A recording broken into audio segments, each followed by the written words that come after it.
ने पूछा है कि ये शूद्र पैदा क्यों हो गए, ये हरिजन पैदा क्यों हो गए हैं। पैदा हो जाने का कारण है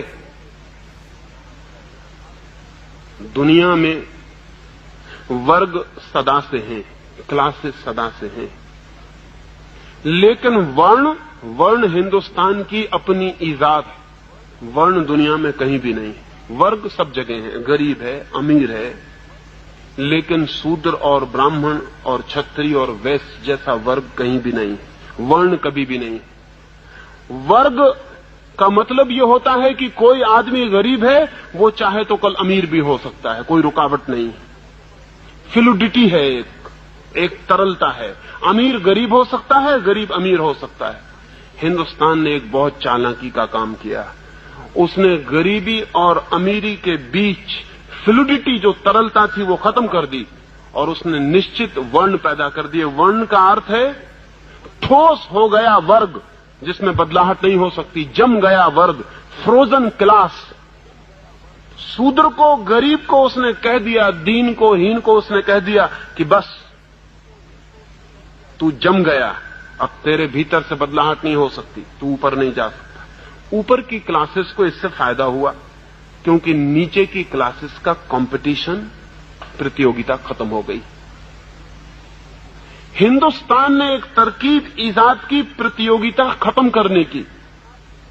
करोड़ों शूद्रों से प्रतियोगिता खत्म हो गई। अब उनके बेटे ब्राह्मणों के बेटों से संघर्ष न कर सकेंगे ऋषि होने का।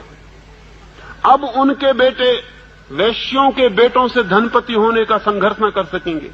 अब उनके बेटे बहादुरों की तरह लड़ न सकेंगे, क्षत्रियों से संघर्ष न कर सकेंगे। एक बड़े वर्ग को, नीचे के विराट वर्ग को हमने बिल्कुल जमा दिया और द्वार बंद कर दिए, अब तुम कहीं आ ना जा सकोगे। ऊपर के वर्गों को लाभ हुआ, फिर क्रमशः हम जमाते चले गए। शूद्र के बाद वैश्य को हमने जमा दिया और उससे कह दिया धन तेरी दुनिया है, इससे आगे तू नहीं बढ़ सकता। यश और ज्ञान तेरी दुनिया नहीं। क्षत्रिय को कह दिया कि यश तेरी दुनिया है लेकिन ज्ञान तेरी दुनिया नहीं। और सबके ऊपर वो जो ज्ञानवान है, वो जो पंडित है, वो जो ब्राह्मण है, वो बैठ गया। ये वर्ग जमा दिए, इससे प्रतियोगिता खत्म हो गई और समाज जड़ हो गया। हिंदुस्तान को वर्ण से जितनी मृत्यु मिली, जितनी जड़ता मिली, उतनी किसी और चीज से नहीं मिली। इसका फिर परिणाम अनंत रूपों से घातक हुआ। हिंदुस्तान पर हमला हुआ। हिंदुस्तान पर हमला हुआ तो शूद्र ने कहा हमें क्या मतलब है, शूद्र को क्या मतलब है। भंगी भंगी रहेगा, चाहे मुसलमान दिल्ली में बैठे कि हिंदू बैठे कि अंग्रेज बैठे, भंगी में क्या फर्क पड़ने वाला है, भंगी भंगी रहेगा। भंगी ने कहा हमारा भाग्य तो तय है, तो कोई भी राजा हो हमें क्या हानि है, हम तो अपने चलते चले जाएंगे, जो हम करते हैं करते चले जाएंगे। हिंदुस्तान की विराट जनता वर्णों के कारण हिंदुस्तान के जीवन में अरुचि से भर गई, विरागपूर्ण हो गई। हिंदुस्तान कभी गुलाम न होता अगर हिंदुस्तान में शूद्र न होते। हिंदुस्तान कभी गुलाम न होता अगर हिंदुस्तान में वर्ण न होते। हिंदुस्तान की वर्ण व्यवस्था ने हिंदुस्तान में ऐसे तबके बांट दिए कि एक आदमी को कोई जरूरत न रही चिंतित होने की। सिर्फ थोड़े से लोगों को चिंतित थी, क्षत्रियों को, कि हम अपने राज्य को बचाएं, बाकी पूरे देश को कोई प्रयोजन न था। गरीब को क्या प्रयोजन है अमीरों के झगड़े से, कोई प्रयोजन नहीं है। वही तो अभी भी हो गया, फिर से वही हो गया। अंग्रेज हिंदुस्तान से गए, गरीबों ने सोचा था हमें कुछ मिल जाएगा, फिर उनको पता चला कुछ नहीं मिलता। अंग्रेज पूंजीपति बदल जाता है, हिंदू पूंजीपति उसकी जगह बैठ जाता है। गरीब अपनी जगह है, वो वहीं के वहीं है, उससे कोई फर्क नहीं पड़ता है। अमीरों के झगड़े हैं, ऊपर के झगड़े हैं, नीचे के आदमी को क्या मतलब है। ये हिंदुस्तान के हजारों वर्ष के शूद्रों की वर्ण व्यवस्था की टूट ने ऐसी स्थिति जमा दी कि हिंदुस्तान में कोई सामाजिक धारणा, कोई राष्ट्र, कोई नेशन, कोई भी पैदा नहीं हो सका। लेकिन जो लोग इनके विरोध में खड़े हैं वो भी मौलिक आधारों के विरोध में नहीं है। गांधी जी चाहते थे कि अछूत मिट जाए, लेकिन गांधी जी कर्म के सिद्धांत के संबंध में एक शब्द विरोध में नहीं बोले। और शायद आपको ख्याल में भी ना हो कि हिंदुओं ने जो व्यवस्था की है, हिंदुओं का दिमाग इतना सिस्टम मेकर रहा है, उन्होंने इतनी व्यवस्था की है सिद्धांतों की। सिद्धांतों के मुकाबले सिद्धांत बनाने के लिए हमसे बढ़िया लोग दुनिया में खोजने मुश्किल है। हम ऐसे गजब के सिद्धांत बनाते हैं, हम इतने कुशल हैं सिद्धांत बनाने में कि जिसका कोई हिसाब नहीं। शूद्र हमने ऐसे ही खड़ा नहीं कर दिया, हमने पूरी मनोवैज्ञानिक दार्शनिक पृष्ठभूमि बनाई। हमारा कहना यह है कि जो आदमी जैसे कर्म करता है वैसा उसे जन्म मिलता है। शूद्र वे हैं जिन्होंने पाप किए, वो शूद्र वर्ग में पैदा होते हैं। ब्राह्मण वे हैं जिन्होंने पुण्य किए हैं, वो ब्राह्मण वर्ग में पैदा होते हैं। पिछले जन्मों में जिन्होंने जैसे कर्म किए हैं उनके 4 विभाजन, और उन 4 विभाजनों में लोग पैदा होते हैं। इसलिए शूद्र भी बेचारा राजी हो गया, उसने कोई बगावत नहीं की। उसने कहा कि ठीक है, हमने पिछले जन्म में बुरे कर्म किए होंगे इसलिए हम शूद्र हो गए हैं, अब अच्छे कर्म करेंगे तो अगले जन्म में ब्राह्मण हो जाएंगे। अगले जन्म की आशा में वो आज शूद्र होने को राजी हो गया। हिंदुस्तान का शूद्र राजी है, अगले जन्म की प्रतीक्षा कर रहा है। और हिंदुस्तान का दिमाग बेईमान है, जिसको भी राजी करवाना हो उसे अगले जन्म का प्रलोभन दे दो, वो राजी हो जाता है। जब तक ये कर्म की विचार सरणी न टूटे और जब तक हम इसकी पुनर्व्याख्या न करें, तब तक शूद्र को मुक्त होना बहुत मुश्किल मामला है। और बड़ा मजा तो ये है कि जिससे उसे मुक्त होना है वो उसी से बंधने की पूरी कोशिश कर रहा है।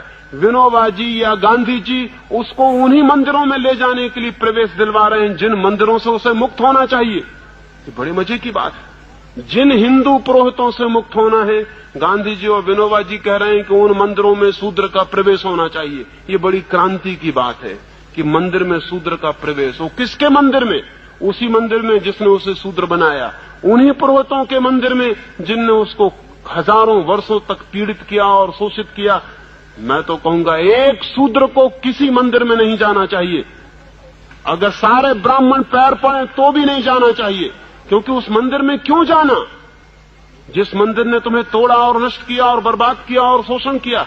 लेकिन गांधी जी और उनके सब साथी कहते हैं कि मंदिर का द्वार खोलो, हम शूद्र को मंदिर में ले जाएंगे। बड़ी क्रांति हो रही शूद्र को मंदिर में ले जाने की। ये ब्राह्मण का ढीला पंजा जो हो रहा है उसको फिर कसे जाने की तरकीब है, फिर ब्राह्मण के हाथ में पहुंच जाएगा ये शूद्र उसके मंदिर में जाते ही। आज वर्ण टूटने के करीब आ गए हैं, व्यवस्था टूटने के करीब आ गई, उसको फिर से नई शक्ल देके फिर उसको उसी व्यवस्था के भीतर रखने की कोशिश चल रही है। डर है कि कहीं शूद्र हिंदुओं के बाहर न चला जाए। लेकिन शूद्र को हिंदू के भीतर रहने की जरूरत क्या है? सच तो यह है किसी को भी हिंदू होने की जरूरत क्या है, किसी को मुसलमान होने की जरूरत क्या है? आदमी होना पर्याप्त है। और जिसको आदमी होना पर्याप्त नहीं मालूम होता वो हिंदू या मुसलमान होने से कुछ और विकसित नहीं हो जाएगा। आदमी होना काफी है। हिंदुस्तान में एक क्रांति की जरूरत है कि शूद्र तो कह ही दें कि अब हम हिंदू नहीं हैं, लेकिन बहुत से वे लोग जो शूद्र नहीं हैं और बुद्धिमान हैं वे भी कह दें कि हम हिंदू नहीं हैं। और बहुत से वे लोग जो बुद्धिमान हैं कह दें कि हम मुसलमान नहीं हैं। बहुत से वे लोग जो बुद्धिमान हैं कह दें कि हम जैन और ईसाई नहीं हैं, हम आदमी हैं। और अगर हमें खोज लगनी है सत्य की, अगर हमें प्रभु को खोजना है तो हम खोजेंगे, लेकिन हिंदू के मंदिर में नहीं, मुसलमान के मंदिर में नहीं। इतनी बड़ी दुनिया उसका मंदिर है, हम यहीं खोजेंगे। हम क्यों किसी मंदिर की बंद दीवारों के भीतर जाएं? इतना विराट मंदिर है उसका, हम इसका दर्शन यहीं करेंगे। लेकिन इसकी हिम्मत शूद्र भी नहीं जुटा पाते। वो भी कहते हैं हम हरिजनों को अधिकार दो, हम हरिजनों को जगह दो, मंदिर का द्वार खोलो, हम भीतर प्रवेश करेंगे। तुम किससे अधिकार मांगते हो? और ध्यान रहे, अधिकार मांगने वाले कभी भी स्वतंत्र नहीं हो सकते। अधिकार मांगने वाले कैसे स्वतंत्र हो सकते हैं? जिनसे अधिकार मिलेंगे वे उनके परतंत्र बने ही रहेंगे। और जिन्होंने हजारों वर्षों तक दिमागी सांचे बना के आदमी को कसा है, वो इतने होशियार हैं कि वो नए सांचे बना लेंगे और फिर कस लेंगे। नहीं, सब जाल तोड़ के बाहर आने की जरूरत है। किसी हिंदू मंदिर में किसी शूद्र को जाने की जरूरत नहीं, और किसी शूद्र को अपने को हरिजन कहने की जरूरत नहीं। आदमी कहना काफी। तो मुझसे मत पूछें कि मैं हरिजन के घर में क्यों नहीं ठहरता। मैं घर में ठहरता हूं, हरिजन और गैर हरिजन से मुझे कोई मतलब नहीं। आप आ जाएं, मुझसे कहें कि चले मेरे घर, वहां मैं ठहर जाऊंगा। लेकिन अगर जरा भी आपको भ्रम हो और आप प्रचार करें कि हरिजन के घर में ठहरा हूं, तो ऐसे पागलपन में मैं नहीं जाने को राजी होऊंगा। ये पागल घर है। आदमी का घर होता है मैं मेहमान बन सकता हूं आदमी का, हरिजन वगैरह से मुझे कोई मतलब नहीं है। 1000 कारण हो सकते हैं, लेकिन एक ही कारण काफी है।